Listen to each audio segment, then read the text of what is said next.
Hey guys, good morning, welcome back to my channel. I hope आप सब बच्चों को। तो गाइस आज करने वाले मेंसुरेशन, तो काफ़ी प्यारी क्लास होने वाली है और काफ़ी सारी क्लास हो गई। इन क्लासों को आप देख लेना। उससे पहले अगर आपने हमारे चैनल को सब्सक्राइब नहीं, प्लीज़ चैनल को सब्सक्राइब कीजिए और ज़्यादा से ज़्यादा सपोर्ट कीजिए।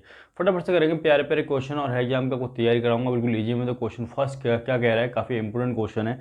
बताया गया था parameter of two square are 32 and 60। The parameter of third square equal in area to the sum of the area of the square. ठीक है, देखो अगर मैंने कहा, क्वेश्चन में कहा गया है दो स्क्वायर है, दो स्क्वायर के एरिया का सम एक तीसरे स्क्वायर के एरिया के बराबर होता है। ठीक है, अब देखो दे रखा है इसका पैरामीटर पहले वाले का 32, दूसरे का दे रखा है 60। अगर पैरामीटर 62 है, 32 है, तो इसको 4 से डिवाइड करोगे। ठीक है, तो कितना आ जाएगा, 8 आ जाएगा। यानी कि इसकी साइड एक कितनी आएगी, 8। ठीक है, क्योंकि चारों साइड इक्वल होती हैं। इसको 4 से डिवाइड करोगे, ठीक है, तो ये आ जाएगा 15। कितना आ जाएगा, 15 चौका 60। ठीक है, तो एक रिलेशन बन रहा होता है, एक ट्रिपलेट लग रहा होता है, 8 15 17। ठीक है, तो इसका परिमाप बताना है। इसका परिमाप कितना होगा, 1 2 3 4 साइड है, 17 इंटू 4, चारों साइड इक्वल होती है, 17 चौका 68। ये 68 आपका आंसर हो जाएगा। लिख लो फटाफट, 68 आंसर आ गया। आइए क्वेश्चन नंबर सेकंड करते हैं।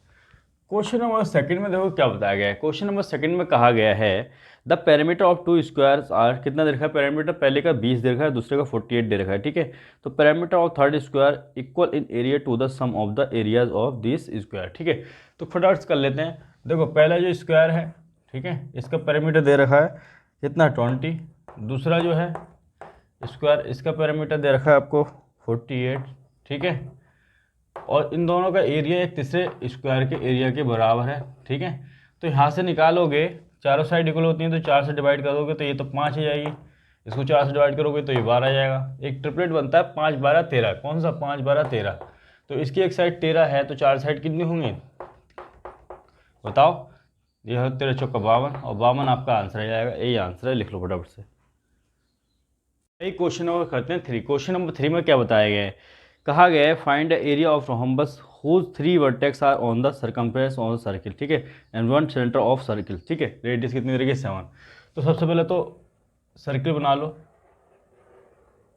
ठीक है, इसका सेंटर ये है मानो, तो यहाँ से एक लाइन ड्रॉ करो, रोहम्बस बनाओ। ठीक है, ये सेंटर है इसका। अब बताओ, ये रेडियस दे रखी है यहाँ से यहाँ तक। ठीक है, ये कितनी देगी, 7 सेंटीमीटर। तो ये भी तो रेडियस ही है, ये भी कितनी होगी, 7 होगी, और ये भी, ये 7 होगा, ये भी 7 होगा, चारों साइड इक्वल होगी। और मैं यहाँ से एक लाइन अगर ड्रॉ कर दूँ ऐसे, ठीक है, तो ये भी तो रेडियस है भाई, सर्किल को टच कर रही है सेंटर से, तो ये रेडियस होगी, ये भी कितनी होगी, 7 होगी। तो ये देखो तीनों साइड इसकी इक्वल है और तीनों साइड इसकी इक्वल है। ठीक है, तो ये कौन सा होगा, इक्विलेटरल ट्रायंगल हो गया। इक्विलेटरल ट्रायंगल का एरिया कितना होता है, तो होता है √3/4 A²। ठीक है, अब दो ट्रायंगल है, एक और दो, तो 2 से मल्टीप्लाई, तो यहाँ से सॉल्व करोगे 2 से स्टार्ट होगा, तो √3/2 A² का मतलब कितना है, 7 का स्क्वायर यानी कि 49। कितना आ जाएगा, 49। तो यहाँ सॉल्व करोगे 49√3/2। यही आपका आंसर है, लिख लो फटाफट से। क्वेश्चन नंबर करते हैं 4। क्वेश्चन नंबर 4 में देखो क्या बताया गया है, कहा गया है find the minimum length of the rubber band which can tight 3 circular pipe और रेडियस 8 सेंटीमीटर। वो छोटे से छोटे रबर बैंड की लंबाई ज्ञात करो जो 8 सेंटीमीटर त्रिज्या वाले तीनों वृत्तों को बांध सकता है। ठीक है, देखो ये 3 हैं, ठीक है,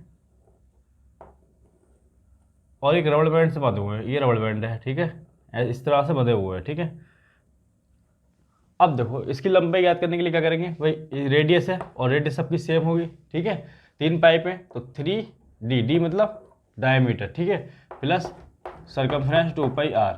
बस यही आपका आंसर है, इस तरह से निकालोगे। ठीक है, अगर मान लो कि पाइप ज़्यादा होते, ठीक है, यहाँ पे 3 पाइप हैं, 4 होते तो 4D हो जाता, 9 होते तो 9D हो जाता, 10 होते तब भी 9D होता, 10 होते अगर 10 पाइप होते तो तब भी 9D + 2πr होता, और 9 पाइप होते तब भी 9D + 2πr होता। लिख लो फटाफट से।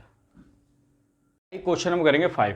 क्वेश्चन नंबर 5 में क्या बताया गया है, find the maximum area of a triangle which inscribed by the semi circle of radius r। यदि किसी अर्धवृत्त में अधिकतम क्षेत्रफल वाले त्रिभुज बनाया जाए जिसकी त्रिज्या कितनी हो, r हो, तो क्षेत्रफल ज्ञात करो। देखो ये क्या है, सेमी सर्कल।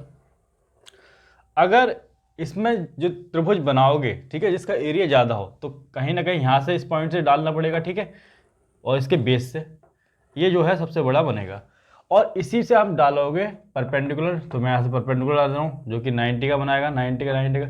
अच्छा ये जो है सेंटर है सर्किल का, सेमी सर्किल का, तो ये रेडियस होगी r और ये भी होगी r, ठीक है। और ये भी क्या है, ये भी तो रेडियस ही है भाई, सेंटर से गई तो ये भी क्या होगी, r होगी। तो बस इसका एरिया निकालने के लिए क्या करते हैं, टोटल कितनी हो जाएगी, 2r हो जाएगी। तो एरिया निकालने के लिए कहते हैं 1/2, बेस कितना है 2r और इंटू कितना है, हाइट है r, ठीक है। बस 2 से 2 कट जाएगा तो आ जाएगा आपका आंसर r²। एरिया कितना आ गया, r²। लिख लो फटाफट से, प्यारा सा क्वेश्चन है।